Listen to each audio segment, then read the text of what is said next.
Hai guys, welcome back to Roll Chess. Apa kabar sobat pencinta catur? Semoga kalian di sana sehat dan sukses selalu pastinya. Saya selalu doakan. Amin ya robbal alamin. Nah guys, kita kembali lagi akan membahas dari lanjutan turnamen Tata Steel di level master tahun 2022. Dimana di babak ke-12 Magnus Carlsen ditantang oleh Fabiano Caruana, teman-teman. Ya, Magnus yang sedang memimpin sendirian dengan 7,5 poin dari 11 babak, teman-teman. Bagaimana partainya? Fabiano Caruana pegang buah putih, Magnus Carlsen pegang buah hitam. Ya, Fabi memulai dengan E4, Magnus jawab dengan Sicilian C5, kuda F3, kuda C6, gajah B5. Fabiano Caruana memilih dengan variasi Rossolimo attack dengan ciri khas gajah di petak B5.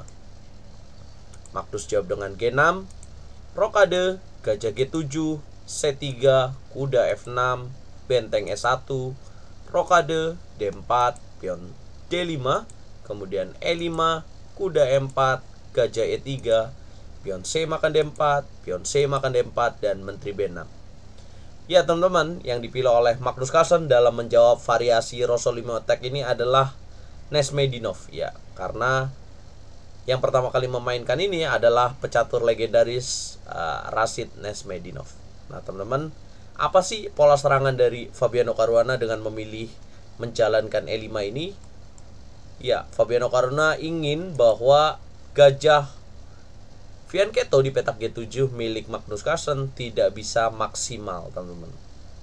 Ingin membuat gajah Fianchetto di petak G7 pasif. Ya, dan Magnus merespon dengan menteri B6 dengan tujuan memberikan tekanan pada pion D4 ini. Kemudian Caruana menteri E2 jaga gajah D7, gajah A4, dan benteng A C8 dengan tujuan untuk mengaktifkan ancaman di jalur C ini. Ya, putih menjawab dengan kuda C3, pion B makan C3. Jelas harus dimakan karena selain peraduan kuda di petak E4 juga mengancam pion D5 sebelumnya. Menteri D8 dimainkan oleh Magnus dengan tujuan menjaga gajah D7 dan untuk mengembangkan kuda A5. Juga dengan tujuan kuda makan pion E5 dan terjadi peraduan gajah D7 dengan gajah A4. Kemudian gajah B3, kuda A5, dan benteng AC1. Nah, mengapa di sini Fabiano Caruana tidak memakan pion D5, teman-teman? Kira-kira apa yang akan terjadi? Ya, Magnus akan merespon dengan gajah F5, teman-teman. Mengancam gajah di petak D5 dan membuat gajahnya harus mundur, teman-teman. Yang pada akhirnya akan dimakan juga pion C3-nya. Nah, bagaimana jika putih C4? Maka Magnus akan menjawab dengan E6, ancam gajah di petak D5. Ya, itulah mengapa pada saat kuda A5, Fabiano Caruana menjawab dengan benteng A C1, kuda B3, A B3, menteri B6, ancam pion B3, menteri A2 dijalankan oleh Fabiano Caruana, jaga A5, Magnus menjawab menteri A3, ancam pion E7, benteng FL8, C4 dimainkan, pion D makan C4, pion B makan C4, menteri A6. Ancam pion C4, Fabiano Caruana taktis menjalankan C5. Ya, pilihan lainnya adalah kuda D2 ya, teman-teman. C5, kemudian Magnus mengaktifkan gajah terangnya melalui gajah C6, benteng B1, dan Magnus A4. Ya, menempatkan pion promosinya pada letak yang aman. Kemudian benteng EC1, benteng CD8 dijawab oleh Magnus, kuda D2, dan bisakah kalian tebak langkah terbaik di sini untuk Magnus Carlsen, teman-teman? Untuk mengaktifkan serangan, dan coba kalian perhatikan gajah-gajah Magnus yang sudah aktif. Ya, di sini langkah yang tepat adalah menteri E2 dengan tujuan menteri ke G4, dan di sini respon yang harus dilakukan oleh hitam adalah menjawab dengan kuda F1 untuk manuver kuda G3 apabila menteri ke petak G4. Ya, sayangnya Fabiano Caruana yang tidak cukup bagus tampil dalam turnamen Tata Steel tahun 2022 ini melakukan kesalahan dengan F3. Ya, saya ingin men-challenge teman-teman, lihat evolution bar-nya, lihat indikatornya bahwa di sini unggul untuk Magnus Carlsen. Sobat RL Chess, coba teman-teman pause videonya dan coba jujur Bisakah kalian tebak langkah apa yang tepat dalam posisi ini? Ya, Magnus menjawab dengan benteng makan D4. Boom. Benteng makan pion, gajah makan benteng, menteri makan kuda di petak D2. Benteng ditukar dengan kuda dan satu pion. Secara material, secara hitung-hitungan, rugi hitam. Tapi secara posisi, di sini Magnus memiliki keuntungan dan keaktifan ruang yang membuat dia memenangkan pertandingan ini. Benteng D1, menteri F4, ancam pion E5. Putih menjawab dengan menteri B4, E6.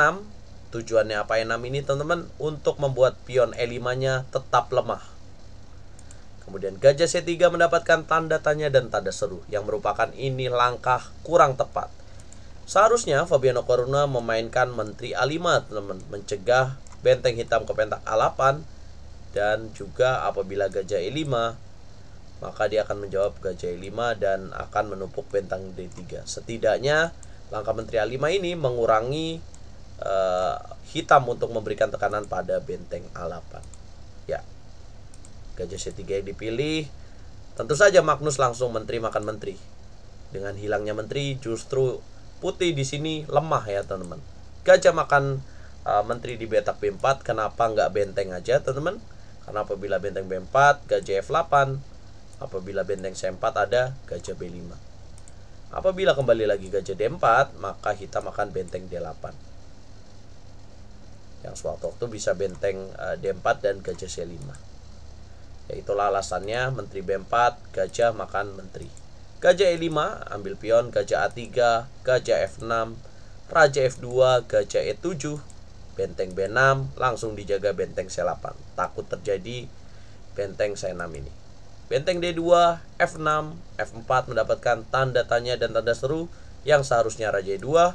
Hitam menjawabnya dengan E5. Harusnya Magnus raja F7 dahulu. Well, tapi itu nggak masalah karena Magnus memenangkan pertandingan dengan FE5, FE5, benteng E2, benteng F8 skak, raja E1, benteng F5. Benteng B1, tanda tanya dan tanda seru. E4, ancam pion C5.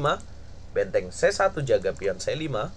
Kemudian gajah H4 skak, G3, gajah G5 ancam benteng. Benteng B1 geser lagi yang seharusnya benteng C4. Kemudian benteng F3 ancam gajah, gajah C1, gajah F6. Benteng B6, benteng F5 ancam pion C5. Dijaga kembali gajah A3, barulah raja F7. Ya, king must be active in endgame. Benteng F2. Dan bisakah kalian tebak teman-teman langkah terbaik di sini? Pause kembali videonya. Ya, benteng F3 teman-teman. Magnus memang menerima pertukaran benteng, tapi dengan memplot benteng F3 supaya dia punya pion promosi yang lebih dekat dengan petak promosinya. Benteng F3, F3, raja F1, gajah D4, 49 langkah. Fabiano Caruana menyerah di tangan Magnus Carlsen.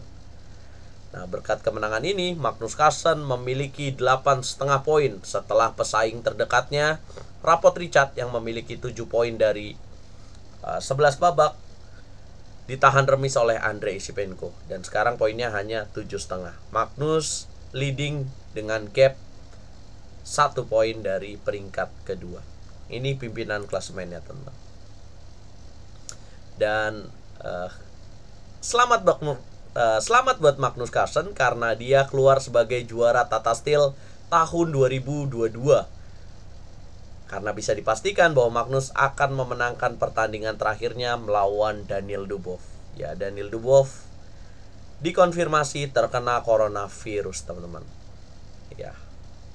Magnus mengawali tahun 2022 dengan menjadi pemain catur yang masih memiliki rekor piala paling banyak ya, juara paling banyak Tata Steel dengan 8 kali, teman-teman. Well, semua akan Magnus pada waktunya. Dan masih penasaran siapakah yang akan menghentikan eranya Magnus Carlsen, teman-teman. Coba komen dan selamat buat Magnus lovers menikmati kemenangan dari idola kalian. Ya, untuk tempat kedua masih akan bertarung lagi nih antara Mamedyarov Shahriar dan Rapot Richard. Nah, bagaimana dengan elo rating Magnus? Saat ini belum ada update-nya. Terakhir masih minus 0,9. Mungkin akan nambah, tapi tidak banyak. Karena di babak terakhir melawan Daniil Dubov tidak akan dihitung oleh feeder rating. Karena Magnus dianggap menang walkout, teman-teman, dari Daniil Dubov. Nah, mulai saat ini mungkin kita bisa merubah nama Magnus Carlsen ya, jadi Magnus Championsen, teman-teman. Ya teman-teman, nantikan lanjutan dari Tata Steel di babak terakhir malam nanti jam 8 waktu Indonesia Barat, hanya di YouTube RCS. Kalau kalian suka video ini, jangan lupa like, share, subscribe, dan komen. Kalau kalian gak suka juga boleh dislike. Dukung terus dunia percaturan, dukung terus RLCS, dukung terus percaturan Indonesia. Catur yes, Indonesia jaya. Selamat Magnus Carlsen.